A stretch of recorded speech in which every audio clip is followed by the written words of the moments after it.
Hi, welcome to my channel. My name is Jane and I am a chemical engineering PhD candidate here in the US, and I'm doing my PhD under full scholarship, and I also get paid stipend. These stipends take care of my living expenses. So if you're watching this video and you want to gain admission into the US, also get full scholarship and also get paid stipend, and in some cases health insurance, then you need to continue watching this video.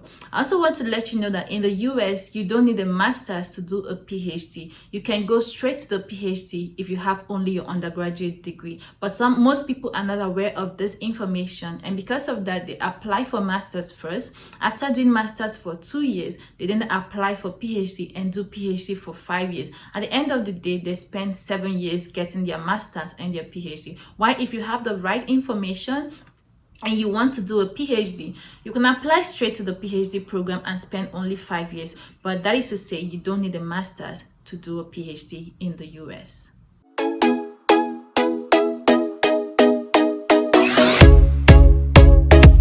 If you've not subscribed to my channel, if this is your first time of seeing me or you've seen me before but you've not subscribed, please kindly click the subscribe button and also turn on the notification bell so that you'll be notified each time I post a new video. So first of all, to apply to the US to gain admission, get full scholarship and also get stipend, some schools will require that you work as a teaching assistant, a graduate assistant, or a research assistant in order for you to be paid your stipend. Now, for you to start your application, the first thing that you need to do is to research the schools that you want to apply to. Let me point this out. To apply to the US, you don't need an agent to do that for you, because I've seen a lot of people who go and pay agents a whole lot of money in order to gain admission into the US, and sometimes they don't even get this admission, and even when they get it, they might not get full scholarship. Trust me, you can sit down by yourself and get everything done and you get this admission. So the first thing that you need to do is to make a list of the schools that you want to apply to. And how do you make this list? There are a lot of schools in the US and you can't just apply to all the schools. So for you to make a list of the schools that you need to apply to, just go online and search for schools in the US that offer full funding for master's or PhD, depending on what you want to do. So let's stick with PhD. So just go online and search for schools in the US that offer full scholarship for PhD in chemistry, assuming you are doing chemistry. And a whole lot of schools are going to come up because there are a lot of schools that are willing to give you this full funding. Now, you have a list of many schools that offer full funding for chemistry, but you can't apply to all the schools. Now you need to narrow the schools down to a smaller number. So what do? The next thing you need to look for out of the schools is you use different criteria to bring the schools down. There are different criteria that you can use. You can use the kind of research that you want to do. You can use the location, maybe if you want to school in the eastern part of the US or you want to school in the northern part of the US.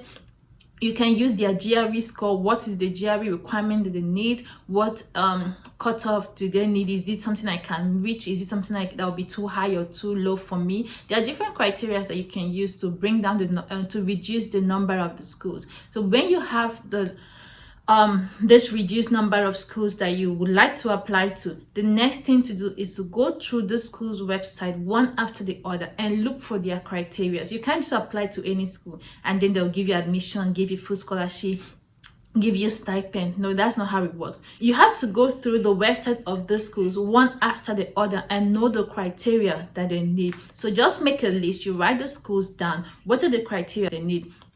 And start listing this whole thing. Now, the basic criteria that most schools require for is number 1, GRE.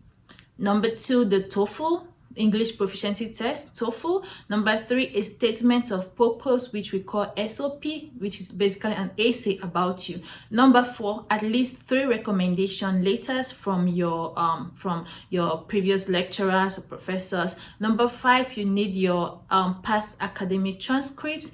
Number 6, application fee. And number 7, CV. So I'm going to explain these things one after the other. So now you make a list of the schools that you want to apply to and you write those things that I just mentioned down, and then you look into the school's website and know the requirements that they have for each of these things. Now, what will you be looking out for? What is their GRE cutoff? Some schools will waive GRE for you if you're lucky. I didn't get to apply to any school that waive GRE. But some schools I heard can waive GRE for you. So you need to check, do they waive GRE? Okay, let's say no, they don't. What is the least GRE score they require? Let's say 310 or 300. You write it down, 300. You do this for all the schools. And then you go to TOEFL, you write down the TOEFL cutoff that they want, and then you check recommendation letters. How many recommendation letters do they want? You write that down.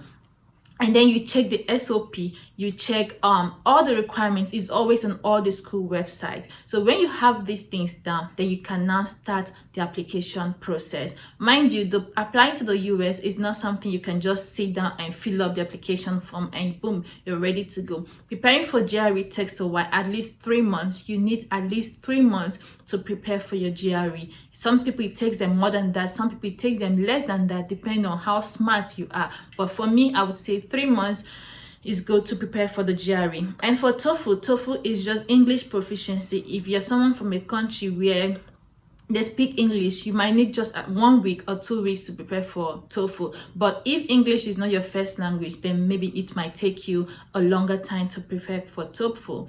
And then your SOP. SOP is also not something you can just sit down and write once and it will be fine. For SOP, you need to take your time. You need to tell your story. You need to sell yourself and keep reviewing and reviewing and reviewing until you think it's okay. And it's also not something I would advise you do all by yourself. Write your SOP.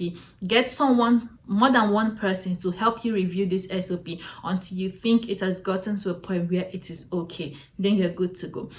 Then for the recommendation letters, you don't just get anybody to recommend you. Now, recommending you is not them just saying I recommend this person to apply for this program. It's them writing a whole letter about you. So for you to get that, you need to talk to a lecturer, a professor that you know would say very good things about you. Don't meet a professor because he is a very smart man or because he's well known in your department. Meet someone that you know you have a good relationship with, or someone that you know will write something really good about you.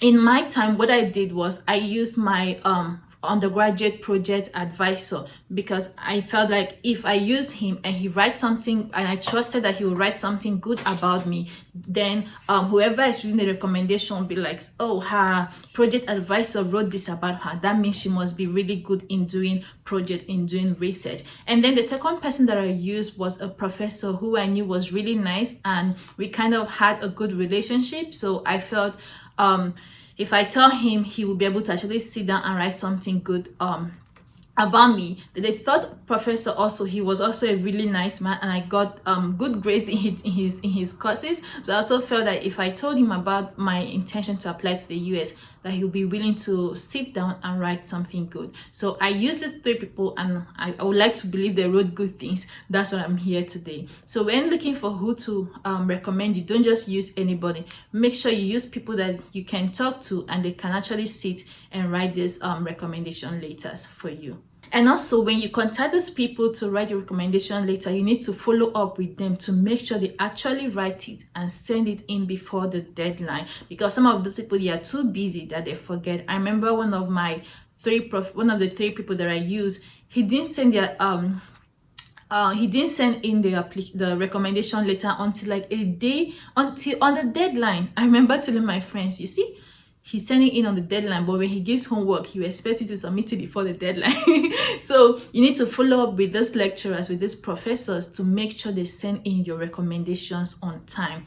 And then the next thing is the application fee. Some schools waive application fees, so that's why you need to actually go to the school's website and do the research. Some schools waive the application fees. Maybe they'll tell you to fill this form or do this or do that, or they'll just waive it for you, or you might even need to contact them. Now, one thing you need to know is that when you're applying to the US, feel free to send the graduate coordinator emails any time of the day, asking questions on anything you're not clarified about. One thing I like about them is that they are always willing to answer you. So feel free to send them emails and they'll definitely reply you. Another thing you also need to look at is your CV, make sure to write a very good CV. Go online, look for good sources for CV standards, CV templates, or some people require resume, cover letters, all of that. You write a very good one. I would like you to know that there's something else I didn't mention. You also need your your GPA, your past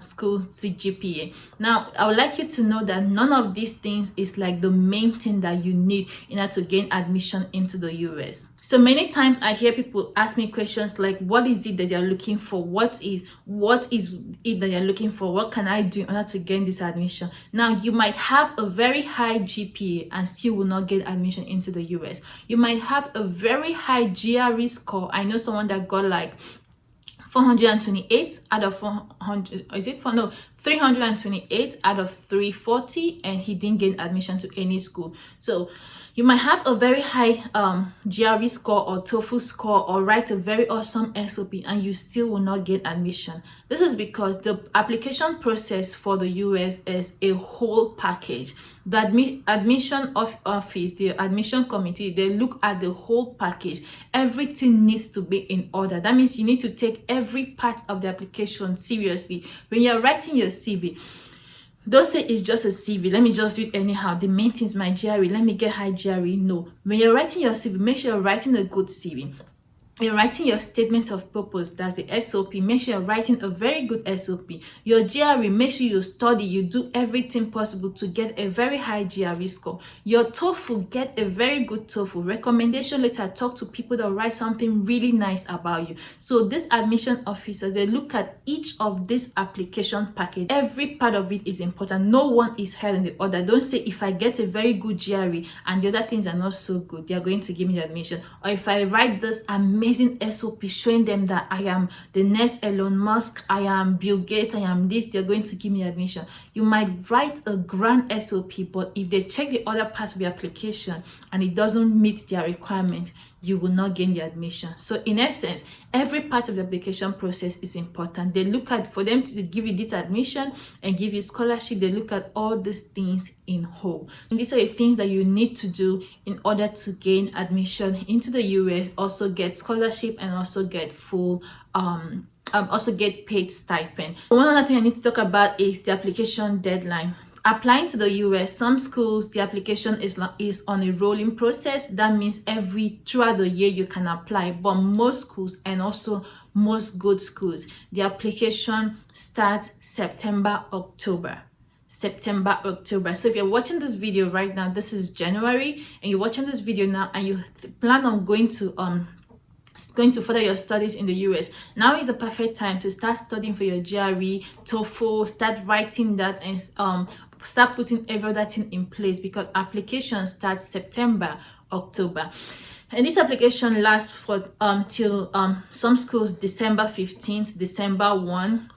Some schools enter January, February, but most good schools, the application ends in December, while some ends in January. So by December, January, February, you should be done with apply. And then the decision whether you get the admission or not usually start coming out in January. So January, February, up to April 15th, you will hear from the school whether you got the admission or not, whether you got full funding or not. So I hope this helped you to start the process of applying to the US and studying for free, and also get paid stipend. And if you have any question you would like to ask me, there's something that you need to be clarified about, or there's something that you want me to do a video about, how to go into more details, please put them in the comment section and I'll definitely respond to you.